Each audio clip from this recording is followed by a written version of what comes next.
महाभारत का अर्थ महान भारत होता है।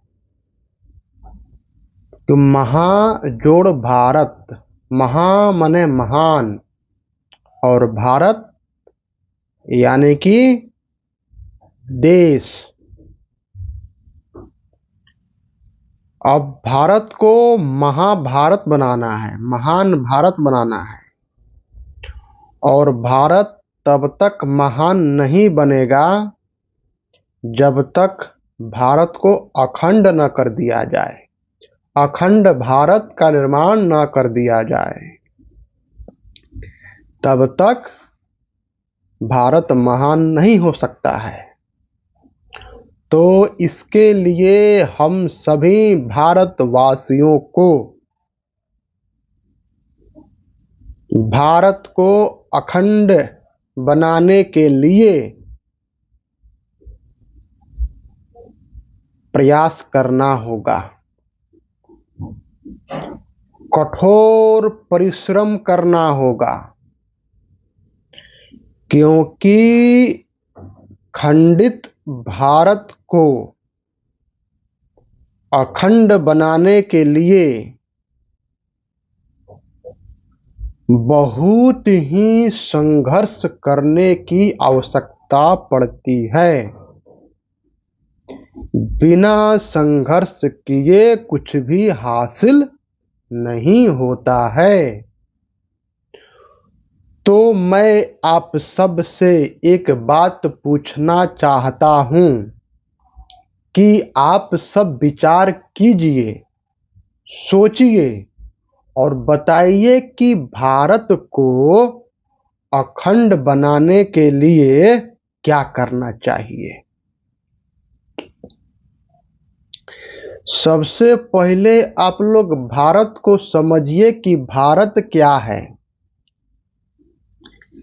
क्योंकि जिस भारत को अखंड बनाने की बात हो रही है, जिस भारत को महान बनाने की बात हो रही है, वह कौन सा भारत है, कैसा भारत है। क्योंकि जब तक हम भारत को नहीं जानेंगे तब तक भारत को महान कैसे बनाएंगे, अखंड कैसे बनाएंगे। इसलिए सबसे पहले भारत को आप लोग समझिए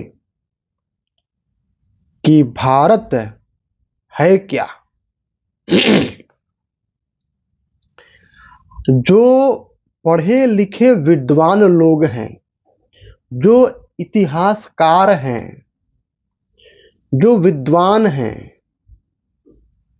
उन लोगों को मेरी बातें ध्यानपूर्वक सुननी चाहिए, क्योंकि वे लोग बहुत से किताबों का अध्ययन किया है और अपनी विद्वता को सिद्ध करने के लिए कोई भी प्रयास को नहीं छोड़ते हैं, अपनी विद्वता को प्रकट करते रहते हैं। अब उसी इतिहास में चाणक्य और चंद्रगुप्त का नाम आता है। चाणक्य को विष्णुगुप्त कहते हैं। अब विष्णुगुप्त भी हैं आचार्य चाणक्य और उनके शिष्य हैं चंद्रगुप्त। उधर भी गुप्त है, इधर भी गुप्त है। गुप्त विष्णु भी हैं और गुप्त चंद्र भी है। अब विष्णुगुप्त और चंद्रगुप्त क्या है? गुप्त रहस्य है। अब इसी गुप्त रहस्य को लोग समझ नहीं रहे हैं और पता नहीं कितने हजार वर्षों से ये सिलसिला चला आ रहा है। वैसे कहते हैं कि 2300 से 2500 पूर्व की ये सब कहानी है, कथा है, जिसमें कि सिकंदर की बात होती है, सेल्यूकस निकोटर की बात होती है, धनानंद की बात होती है, पद्मानंद की बात होती है, मगध की बात होती है, तक्षशिला की बात होती है, बहुत से इसमें शब्द ऐसे ऐसे हैं जिसको समझना बड़ा कठिन है, वो भी आज के समय में जब उसका नाम बदल दिया गया है। मगध जिसे हम कहते हैं उसको अब मध्य प्रदेश कर दिया गया है, जिसे हम पाटलिपुत्र जानते थे अब वो पटना हो गया है। ऐसे ऐसे बहुत से जगह हैं जो कि बदल दिए गए हैं उसके नामों को। अंग प्रदेश, काशी, तक्षशिला, इधर अयोध्या, इधर वृंदावन, मथुरा और भी बहुत सारे नाम हैं। 15-16 जनपद जो थे पहले, जनपद जो है जन का पद, जन मने होता है मनुष्य, पद मने चिन्ह मान लीजिए उसको, जनपद। तो जो जनों का चिन्ह है वही जनपद है। अब जन का पद चिन्ह हम सब के भीतर है, हमारा शरीर ही भारत है, काया ही काशी है। अब भारत जो है हम सबका खंडित है, उसी को अखंड करना है, अखंड भारत का निर्माण करना है। अब जरा आप लोग विचार कीजिए कि जब से इतिहास की शुरुआत हुई है तभी से लड़ाई की बात शुरू हो गई है। और 5000 साल पहले बोलते हैं कि महाभारत की लड़ाई हुई, अब उसके पता नहीं कितने हजार वर्ष पहले रामायण की, राम और रावण की लड़ाई हुई। तो सारा हम लोगों का वेद पुराण केवल लड़ाई एवं युद्धों से ही भरा पड़ा है। सभी में खून खराबे की ही बात होती है, उसको मारो, इसको मारो, उसको लूटो, इसको जीतो। भाई जब सतयुग था तब हम लोग सुनते हैं कि विष्णु और हिरण्यकश्यप हिरण्याक्ष के बीच लड़ाई हुआ, युद्ध हुआ। यदि सतयुग में भी लड़ाई हो रही है, होती होगी, होती है, तो फिर कलयुग में लड़ाई कैसे नहीं होगी। बहुत ही गौर से मेरी बात को सुनिएगा, आप सभी विद्वानों को कह रहा हूं मैं, क्योंकि आज तक आप लोगों की विद्वता से किसी का भला नहीं हुआ है, किसी व्यक्ति के बीच प्रेम संबंध स्थापित नहीं हुआ है। केवल आप लोगों की विद्वता से अलगाव ही हुआ है, शत्रुता ही बढ़ी है, लोगों में वैर भाव ही पनपे हैं, जन्म लिए हैं। आपकी विद्वता से पाप का ही विकास हुआ है। तो इतने वर्षों से ये सिलसिला चलता रहा और किसी ने इस पर ध्यान नहीं दिया कि आखिर ये लड़ाई हो क्यों रही है, हम सब आपस में ही क्यों लड़ रहे हैं, आखिर इसका कारण क्या है। तो सुनिए, सभी लोग धन के लोभी हो गए हैं, लालची हो गए हैं। अब जो धन के लोभी लालची लोग हैं, वे तो अपना स्वार्थ ही सिद्ध करने में लगे रहेंगे, अपनी ही भलाई के बारे में सोचते रहेंगे। उनको दूसरों की क्या पड़ी है, दूसरे जाए भाड़ में। कहते हैं ना कि अपना काम बनता, भाड़ में जाए जनता। तो भाई जनता भाड़ में जाए तो आप राजा किस लिए बनेंगे, किस लिए प्रधानमंत्री या मंत्री या राष्ट्रपति बनेंगे? केवल अपने फायदे के लिए। राजा का कर्तव्य होता है कि वह प्रजा की भलाई करे, प्रजा के हित के बारे में सोचे।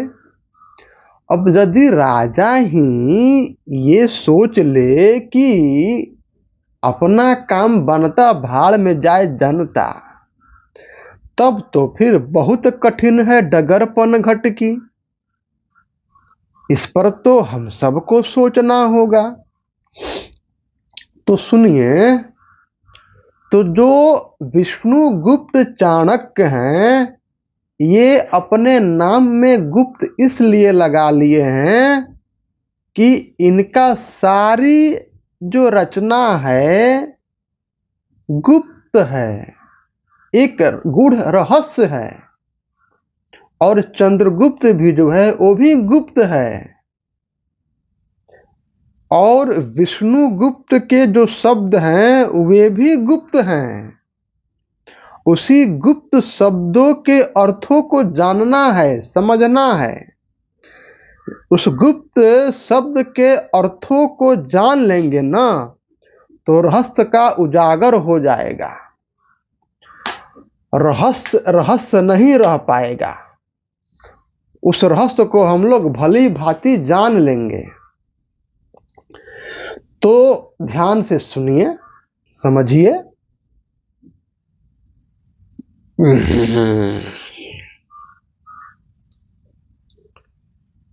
चंद्र को समझते हैं पहले कि चंद्र का क्या अर्थ है। आप सभी जानते हैं कि चंद्र यानी कि चंद्रमा, चंद्रमा सदैव ऊपर रहता है, ठीक है। और चंद्रमा जो है सूर्य से प्रकाशित होता है। सूर्य का प्रकाश गर्म होता है। ध्यान पूर्वक समझिएगा, बड़ा गूढ़ रहस्य बता रहा हूं। सूर्य का प्रकाश गर्म होता है और उसी गर्म प्रकाश को चंद्रमा ग्रहण करता है। लेकिन वह गर्म प्रकाश को ग्रहण करके भी शीतल ही रहता है, गर्म नहीं होता है। क्योंकि यदि सूर्य के प्रकाश को पाकर चंद्रमा भी गर्म प्रकाश ही छोड़ता, तो हम लोग जो रात में चंद्रमा का प्रकाश आता है धरती पर तो गर्म होता, लेकिन चंद्रमा का प्रकाश शीतल होता है, ठंड होता है। इसलिए हम सब कह सकते हैं एकदम ताल ठोक के कि चंद्रमा का प्रकाश शीतल होता है। हम सब पढ़ते हैं, सब जानते हैं कि चंद्रमा सूर्य के प्रकाश से ही प्रकाशित होता है, उसके पास अपनी रोशनी नहीं होती है। उसी प्रकार से हम सब मनुष्य हैं और हम सबको जब तक ज्ञान का प्रकाश प्राप्त नहीं होगा तब तक हमारे मन में, मन सबसे ऊपर है ना, मन मस्तिष्क में शीतलता नहीं आएगी, ठंडक नहीं आएगी। लेकिन ज्ञान का प्रकाश गर्म होता है, ध्यान दीजिएगा। ज्ञान का प्रकाश गर्म होता है, उस ज्ञान के प्रकाश को हम सबको ग्रहण करना है।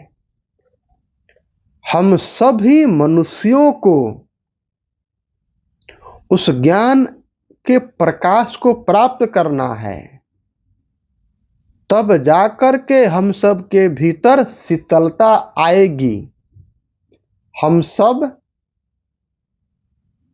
जो हैं शांत हो पाएंगे, क्योंकि जब मन मस्तिष्क में शीतलता आ जाएगी तो इसकी गर्मी जो है दूर हो जाएगी।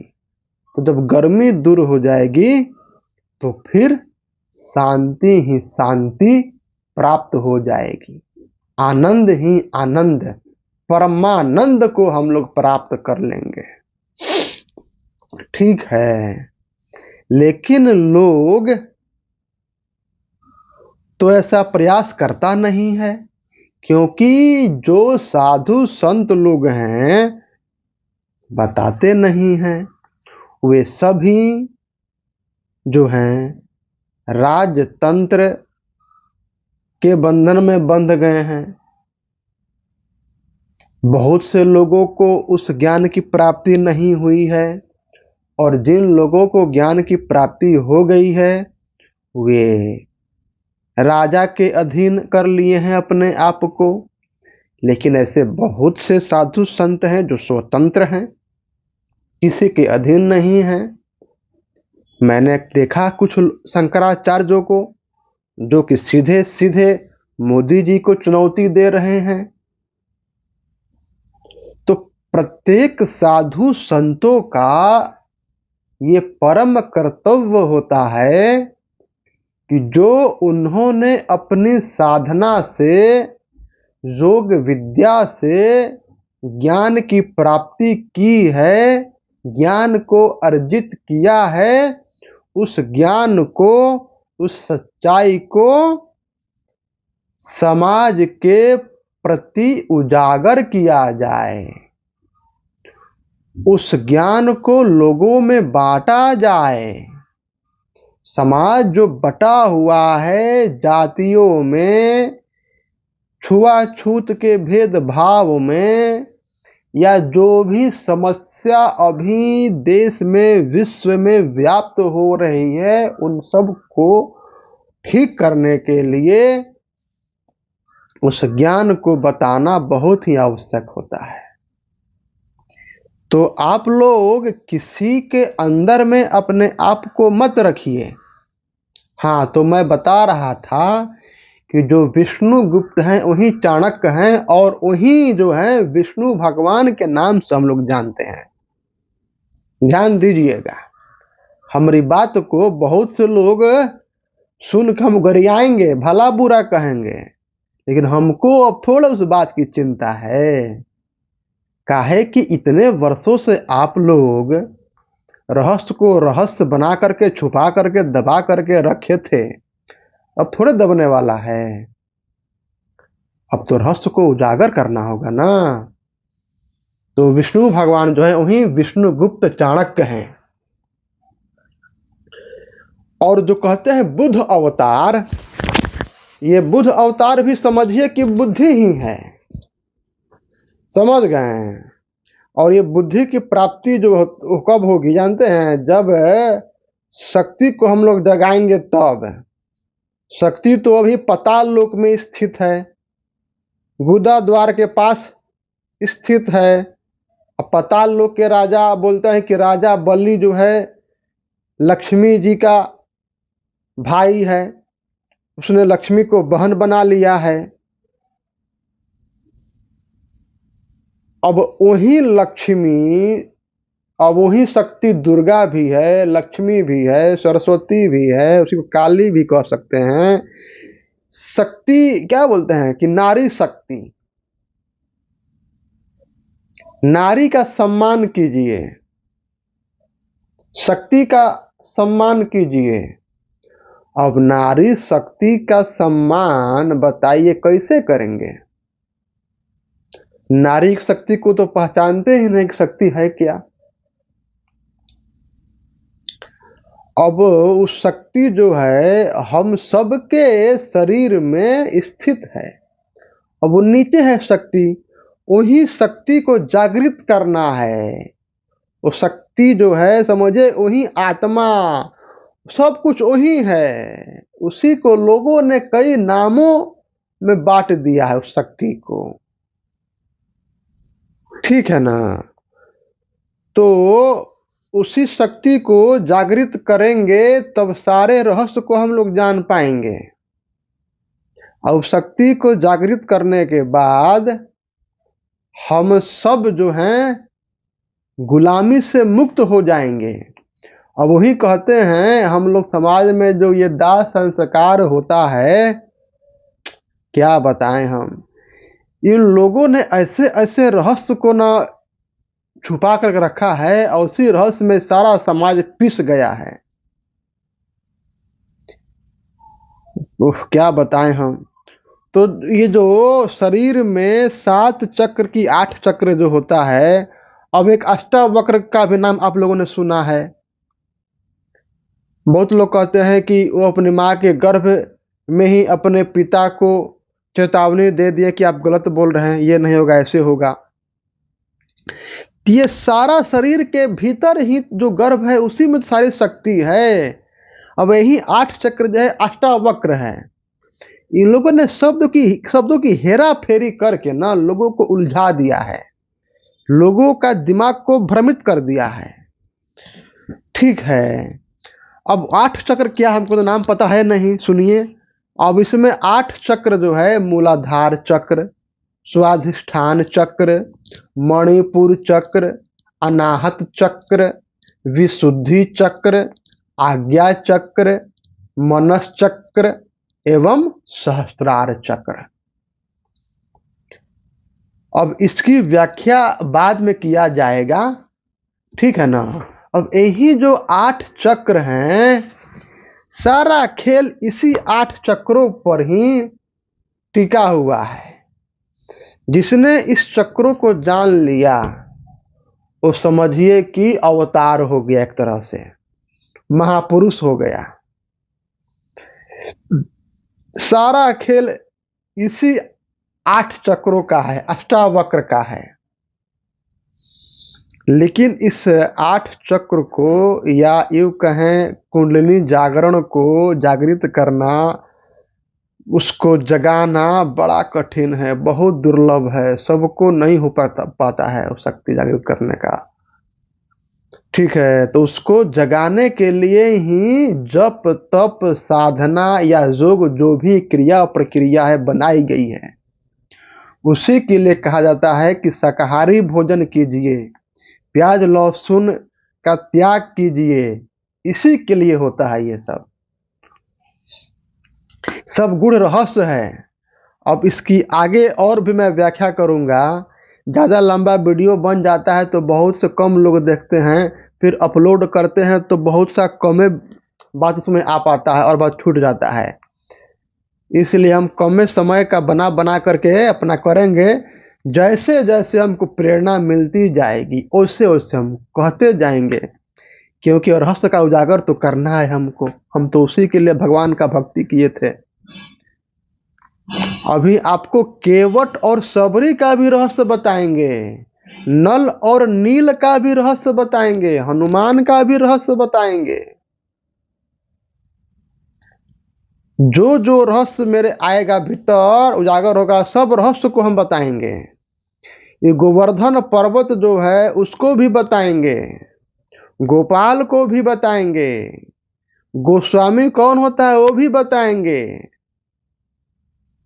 बहुत सारी बातों को बताएंगे। इसलिए आप सब वीडियो को देखिए, समझिए और लोगों में एकता जोड़ने का प्रयास कीजिए। विचार का तो भेदभाव है, लेकिन छुआछूत शरीर का नहीं होना चाहिए। विचारों का छुआछूत हो सकता है। अब जिसके पास पैसा है वो उसका रहन सहन तो अलग हो ही जाएगा। अब जो बेचारा गरीब है उसका रहन सहन कैसे उच्च होगा।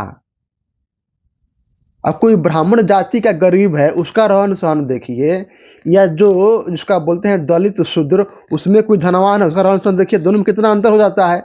तो जाति पाति का बात नहीं है, बात ज्ञान की है, बात पैसे की है, बात अमीरी गरीबी की है। इसी में समाज बट चुका है। सबको जोड़ने का प्रयास किया जाए, तोड़ने का नहीं। चलिए रखते हैं, फिर आगे ऐसे ही चलता रहेगा सिलसिला।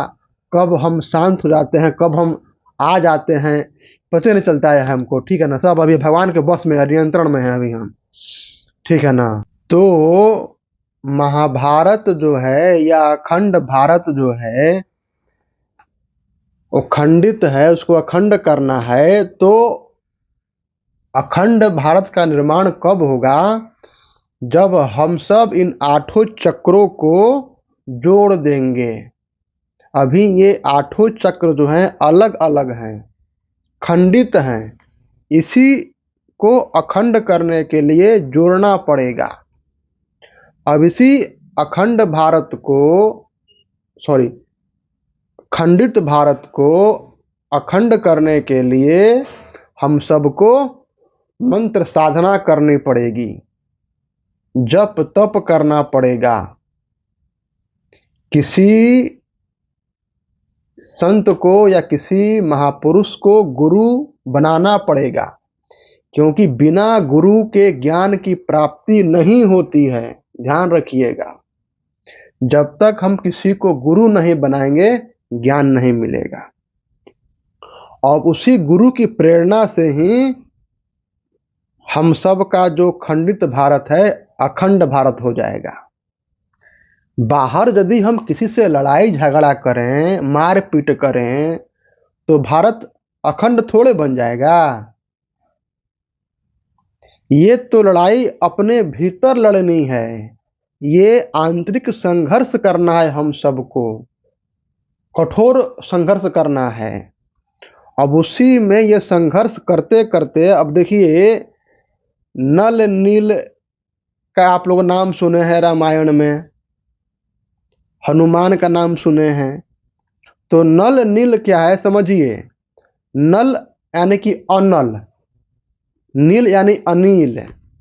अनल मने आग, अनिल मने हवा, वायु। और जो हनुमान है इसको बोलते हैं जो अभिमान से रहित है, जिसके पास अभिमान नहीं है वही हनुमान है। तो आप लोग जानते हैं कि राम सेतु का निर्माण जो है नल नील ने ही किया है। अब देखिए राम सेतु, अखंड भारत, महाभारत सब एक ही शब्द के पर्यायवाची हैं, रहस्य हैं, गुप्त शब्द हैं। ध्यान दीजिए, मूलाधार से लेकर के सहस्त्रार चक्र जो है एक सीध में है, एक लाइन में, जिसे रीढ़ की हड्डी कहते हैं। अब इसी में जो चक्र हैं खंडित हैं, अलग अलग हैं, अभी इसी को जोड़ना है। जब इसी को जोड़ देंगे तो एक सेतु का निर्माण हो जाएगा, महाभारत हो जाएगा, अखंड भारत हो जाएगा।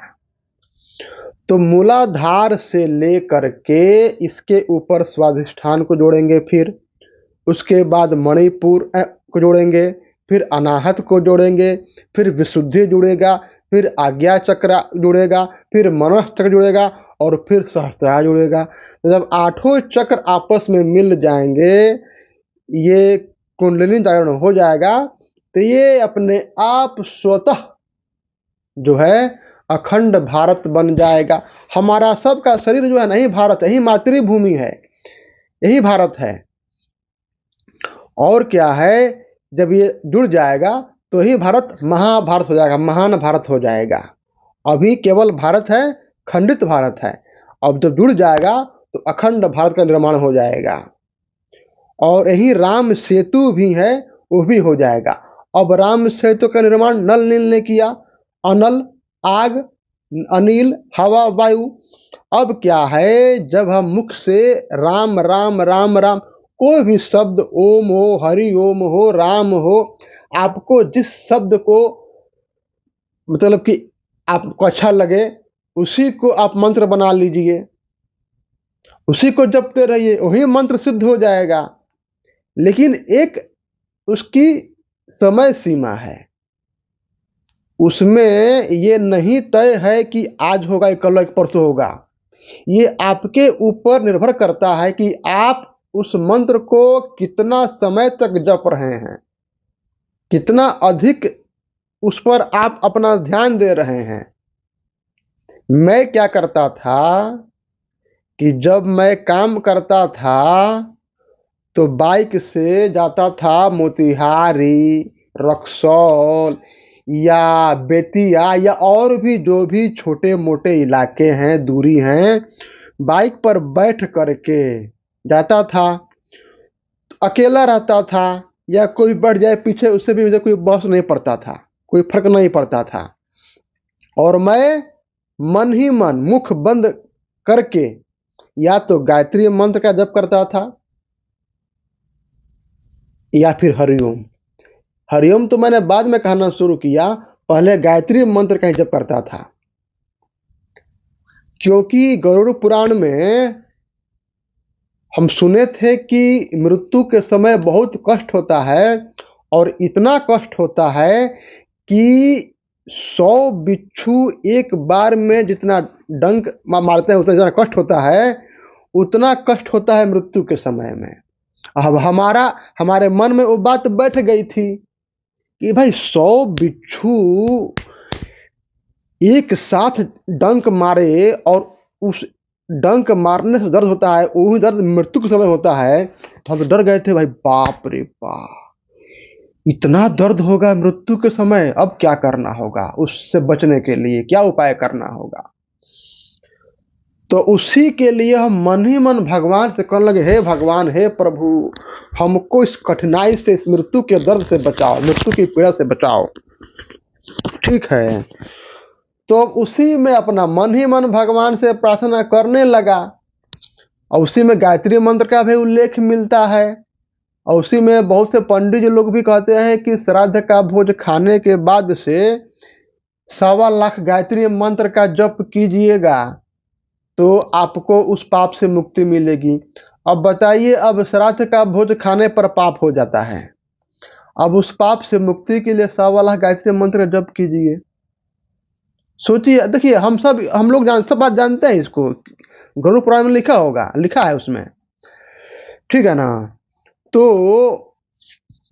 जो है उसी के लिए हम अब मन ही मन, अब हम तो भाई भगवान में शुरू से आस्था रखते थे पहले ही से ही, प्रभु आपकी कृपा सब कुछ हो रहा है, तो गायत्री मंत्र का जप करने लगते थे अपना, हम मन ही मन हमेशा। अब वही गायत्री मंत्र के प्रभाव से मेरे अंदर बदलाव शुरू होने लगा। तब बाद में मुझे कुछ ज्ञान की प्राप्ति हुई, प्रवचन सुनने लगा, तो उसी में हरिओम हरिओम सुने, महामंत्र हरिओम। अब भगवत गीता पढ़ा, उसमें ओम ओम का बात है कि ओम का जप कीजिए, मेरा ध्यान कीजिए, तो वो भी करने लगा मैं। तो ओम कहने में थोड़ा हमको, मैंने ओम बोल करने में ठीक है, लेकिन मुंह बंद करके यदि बोलते हैं ओम तो अच्छा नहीं हो लगता है, तो मुख बंद करके हरिओम हरिओम बड़ा आराम से बोल लेते हैं हम। तो उसे करते करते क्या हुआ, वह मंत्र सिद्ध हो गया, हरिओम। अब क्या, वही अनल अनिल जो है, जब मंत्र जपते जपते क्या होता है ना, शरीर में अग्नि ताप बढ़ने लगता है। अब पेट में वायु भी है, हवा भी है, तो आग को बढ़ाने के लिए ऑक्सीजन की आवश्यकता पड़ती है, क्योंकि ऑक्सीजन नहीं मिलेगी तो वायु बुझ जाएगी। तो मुख से ही समझिए कि वो अग्नि जली मंत्र के द्वारा, मंत्र जपते जपते मंत्र में इतना सिद्ध हो गया कि गर्मी आने लगी, गर्मी ताप बढ़ने लगा। और उसी में वायु भी, हम लोग सांस ले रहे हैं वायु, तो उस अग्नि को वायु बढ़ा रही है धीरे धीरे। अब जब नीचे जाएगी वो गर्मी, तो वही मूलाधार में जब वो गर्मी पहुंचेगी, तो वही लंका में आग लगा दिए हनुमान जी। तो उसके लिए हनुमान भी बनना पड़ेगा, यानी कि अभिमान का त्याग करना पड़ेगा, तब वो शक्ति आपके भीतर आएगी। तब उस अग्नि से, उस हनुमान की अग्नि से जो लगा, पूछ में आग, लंका में आग लगा दिए तो वही आग लग जाएगी। तो उस आग से लंका जलेगा, अहंकार जलेगा, नाश होगा पाप का। तो हम लोग अपने जीवन में बहुत सारा पाप किए रहते हैं ना, लेकिन हम लोग को पता नहीं रहता है कि हम क्या किए क्या नहीं किए। जाने अनजाने में हम लोगों से बहुत सारा पाप हो जाता है। तो उसी पाप को जलाना है। अब वही पाप को जलाने के लिए ना मंत्र का जप करना है, तप करना है, तपस्या। तप से ही ताप होगा, ताप बढ़ेगा। वही जप तप कहा जाता है। तो ये माला मन का, इसका हाथ का काम नहीं है कि रुद्राक्ष का माला ले लिए, अब लोग दिखा रहे हैं बाप रे बड़ा हम भगवान में भक्ति रखते हैं, दिखा रहे हैं ऐसे ऐसे। उससे कोई फर्क नहीं पड़ने वाला है। वो माला हाथ से नहीं फेरना है, मन से फेरना है, मन से। मुख बंद कर लिए, अब मन की माला फेरिए। हरिओम हरिओम हरिओम हरिओम, निरंतर लगातार। अब जिनको ऐसा करना है उसके लिए कह रहा हूं, जिनको नहीं करना है वो मत करें, ठीक है ना। तो ही हरिओम हरिओम जपते जपते ये 1-2 वर्षों में नहीं होने वाला है, ध्यान दीजिएगा। कई वर्ष लगेंगे इसके लिए, और उसके लिए लगातार निरंतर प्रयास करते रहना होगा। सारे पापों से अलग होना पड़ेगा, छुआछूत, जात पात, ऊंच नीच, मन में स्वार्थ की भावना को भी हटाना पड़ेगा, निस्वार्थ भाव से करना पड़ेगा भक्ति। ऐसा नहीं हो जाता है। और जो हम लोग के मन में सर्जा होता है किसी किसी को देख करके सुन करके, तो उस सर्जा को भी देखिए, वही काम क्रोध लोभ मोह मद मत्सर, जब तक इसका त्याग नहीं करेंगे ना, नहीं काम चलेगा। उसके लिए भोजन को ठीक करना होगा, शाकाहारी भोजन कीजिए, शुद्ध भोजन कीजिए, सात्विक भोजन कीजिए, तब होगा। तो ही मंत्र का जप करते करते वही अग्नि जलती है, लंका में आग लगता है। अब लंका में आग लगेगी तो जो कुंडली शक्ति जो है, बोलते हैं कि सर्प जो है बैठा रहता है, उसको क्या बोलते हैं, कुंडली कुंडली मार के, तो सांपवा अपना ऐसे ऐसे गर्मी के ताप से खुलेगा, ऐसे ऐसे करेगा, बस वही से शक्ति जागृत हो जाएगी, ऊपर आ जाएगी। तो वही जो है उस अग्नि से सांप का जो फन है, बोलते हैं ऐसा है नीचे, तो धीरे धीरे धीरे धीरे धीरे जब ये हटेगा ऐसे, तो इसका रास्ता खुल जाएगा शक्ति कुंड जागरण का, यही ऊपर की ओर फिर बढ़ने लगेगी। ऐसे ही धीरे धीरे रीढ़ की हड्डी होते हुए ऊपर आएगी। तो ही 8 चक्र जब मिल जाएंगे, शक्ति जब ऊपर की ओर बढ़ने लगेगी, तो ही अखंड भारत का निर्माण हो जाएगा, भारत से महाभारत हो जाएगा, और राम सेतु पुल भी बन जाएगा। समझ गए। समुद्र में राम के शक्ति से, बोलते हैं राम में शक्ति नहीं है, राम नाम में शक्ति है। तो उस शक्ति क्या, सब नाम क्या शब्द है ना, नाम जप। अब हरि ओम जपिए, ओम जपिए, राम राम कहिए, कृष्ण कृष्ण कहिए, जो आपको कहना है कहिए, लेकिन एक शब्द पर ध्यान दीजिए। किसी एक को मंत्र मान लीजिए, उसी को निरंतर जपते रहिए। मंत्र का बदलाव मत कीजिए, कभी गायत्री मंत्र, कभी महामृत्युंजय मंत्र, कभी ओम नमः भगवते वासुदेवाय, कभी पंचाक्षरी मंत्र ओम नमः शिवाय। अलग अलग शब्द मंत्र के जपिएगा तब नहीं हो पाएगा, किसी एक मंत्र को। और जो हरि ओम जो है ना, बड़ा छोटा शब्द है, हरि ओम कहने में बड़ा आसानी होता है। तो हरि ओम का ही जप कीजिए आप लोग, और मानसिक रूप से निरंतर सोए हैं, बैठे हैं, भोजन कर रहे हैं, टहल रहे हैं, कहीं भी जा रहे हैं, मन ही मन जपते रहिए हरि ओम, बस इसी से मंत्र सिद्ध हो जाएगा।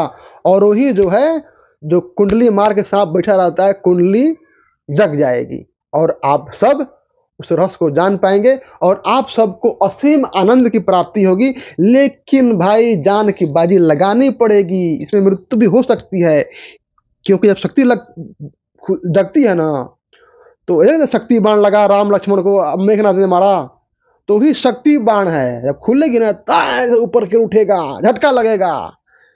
हो सकता है आप लोग हार्ट अटैक भी हो जाए, गिर भी जाए, आप लोग बेहोश हो जाएं, ऐसा हो सकता है आप लोग के साथ। तो सब बड़का और गुड़ रहस्य सब है, सब समझना होगा इसको। तो ही अखंड भारत बन जाएगा, महाभारत बन जाएगा, राम सेतु हो जाएगा, सब रहस्य है। वही अनल अनिल, आग और हवा के माध्यम से ही ये चीज होता है, संभव होता है। समझ गए आप लोग। धन्यवाद।